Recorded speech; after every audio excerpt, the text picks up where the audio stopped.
Right, let's move on to the closing keynote. The speaker is the Senior Vice President, Global Government Affairs and Chief Global Impact at Huawei HQ based in Shenzhen, China.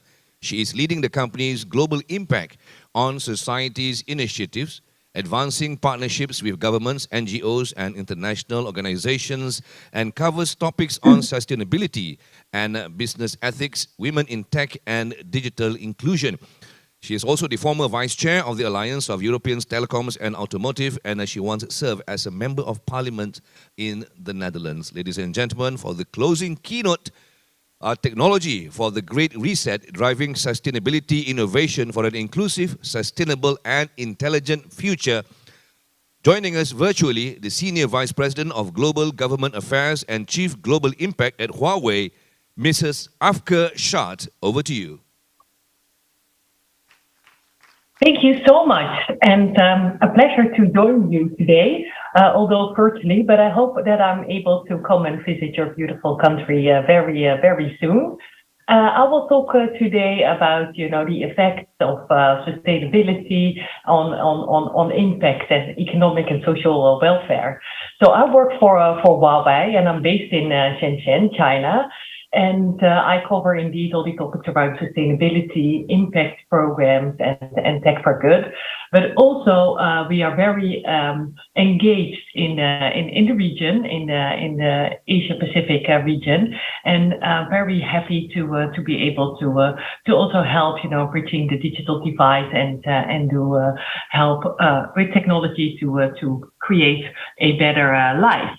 So at Huawei, we are dedicated to building a fully connected, intelligent world to everyone, everywhere. And together with our partners, we create breakthrough innovations in several domains and sectors. And already heard a lot of the examples on that. But since years already, we're not only engaged in building networks and that, but we're also actively engaged in different sectors such as agriculture, healthcare, education, but also smart manufacturing. And in the region, we're also quite engaged in ports and in mines, but also in fintech. Making sure that people have access to financial services are quite important these times as well. So I want to start with actually an example that I know that we just recently this summer started in Malaysia in the era of Bera. And Bera, as you know better than I, is a region almost 3 hours away from Kuala Lumpur. And in Malaysia the difference in connectivity is quite different in various parts of the country, but we at Huawei have been able to give access to connectivity in Bera since last summer with our Rural Star services, and that is like a remote technology connectivity platform that we have built there, so that now the children in Bera can also access the internet and have ICT training and education. And I'm proud to say that since this summer, 28 primary schools and 10 secondary schools in the region of Bera are now using this service together with our partners to make sure that they also have access and they can make their dreams come true. So that is how we also want to help creating a better future, and we do that with. Well, in this case, it's 4G connectivity, but we also have solutions when it comes to AI, cloud computing, data centers, and industry applications.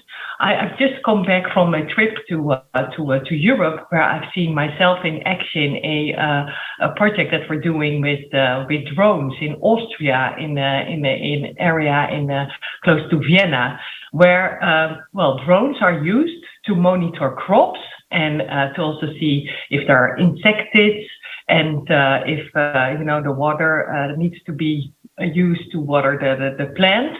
So that is also an example on how technology can really help in this case, farmers to make sure that their business is going well. And what we realized is that the spin-off of this project is also there, because now since a few months this service is also used to check on solar panels. So the drones are now used to check solar panels as well, to see if they are in a good shape or need to be renewed. But it can also be used in different other services or forms. So just to as another example. So we have created a sustainability program since quite a few years, and we're also very happy that we're part of UN Global Compact already since the beginning, more or less. And since then, we have been able to really move the needle in several parts and regions across the world. We're active in 170 countries. We have 200,000 people working for us, and 100,000 of them are engaged in research. And working day and night on finding the new innovations and the new patents. In this time, we already are the second player worldwide when it comes to introducing patents. And that's not only done from China. We have research centers all over the world, including Asia Pacific, but also in Africa, in Europe, and many other parts of the world, including Latin America. So that is good. And my role is to sort of make sure that we work together with governments and also in international organizations, because I think what we are doing and trying to also work on issues that would normally be in the remit of governments, like education, like climate change, like sustainability. Companies like Huawei have a big role to play there as well. We really want to help and partner with as many people as possible and organizations to make sure that we can contribute there as well.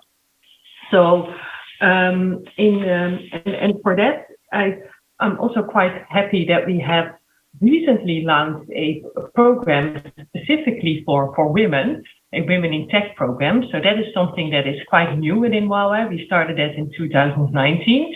And since that day, we have started several competitions all over the world, specifically aimed at women.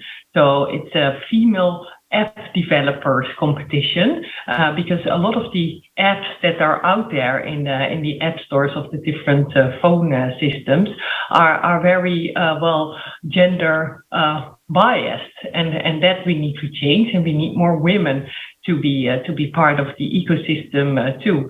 I think we all know the example of cars, and in case of emergency that's very much done by not so friendly female products, and that's what we want to change as well, and help change as well. So that's why we have created these programs, but also to make sure that we have enough people working for us as well in the future, and specifically women.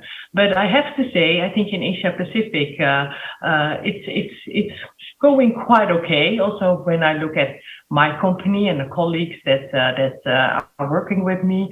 So, for example, the lady that invented 5G is female, Miss Daisy, that's her name within Huawei, but also our chief research scientist is female. So we have my previous boss who was in the board of Huawei was female. So I've been myself, coming from Europe, pleasantly surprised to see that there's so many female leaders in high positions in Asia. So that is something I think that the rest of the world can learn from. So we really need to work together to create this social impact. And what we've done in Malaysia as well for the startup community is an event that it's called Huawei Spark. We do that with a lot of partners as well. And that is where, a lot of the startup community participants can actually win prizes, money prizes, but also, access to cloud for a couple of years. But more importantly, also getting training, how to receive funding from the VC community, but also, to be part of a network of the startup community in Malaysia. That's also an initiative that we started not that long ago, since 2022. It's called Huawei Spark again, and since now we have been able to help, and get into the competition more than 100 companies. So very happy with that outcome too. So yeah, so in all, it's important that we not only tackle the tech access and the education and all that, but also that we understand better where the gaps are. A few years ago, when I was in a different role at the GSMA, we were talking a lot about the coverage gaps. That in parts of the world that there would be not enough coverage, but that is going much better. So the gap was like 1.4 billion people did not have access to broadband internet in 2014, but that's already brought back to almost 400 million people, which is still a lot, of course, but it's a big progress. But what we see now is much more of an access gap, so that people who actually are able or living in an area where you do have connectivity and where you do have 4G or 5G or 3G, but that people have no access to the technology because of several reasons. It can be affordability of handsets, of subscriptions. It's just plainly too expensive, but it's also the skills. A lot of people are still a little bit afraid of using technology, expertise, and many other reasons. So that's why we also have buses driving in many parts of the world, including Asia Pacific, to train people in a very light and entertaining way, to take away, those barriers and making sure that they, feel at ease and comfortable using technology. Because, still there's a lot of fear in the world, as we know, and we're trying to, recover from what we have with COVID and all the other geopolitical challenges that we have. But it's important that we regain trust, and that's important for companies too. And in that, I would actually like to point out to a study from a group called Edelman. It's a trust barometer that is published every year, and there you can read that trust in governments and in media are at an all-time low. And I think, we all know that for ourselves, it's hard to trust governments. There's a lot of fake news for media as well, but people do still believe in CEOs and in the companies they work for. So that is why I keep insisting that it's important for companies to sit at the table too, and to make sure, especially companies that have the scale as Huawei does, to make sure that we can also contribute to really move the needle and build progress to this world. So all in all, I think that there's a lot to work on. There's a lot of topics that are societal and economical that we want to be part of, and indeed technology can be an answer to so many of the challenges that we have today. So I would like to end with that, hoping that we can all partner together to make this world a better place and to build back better.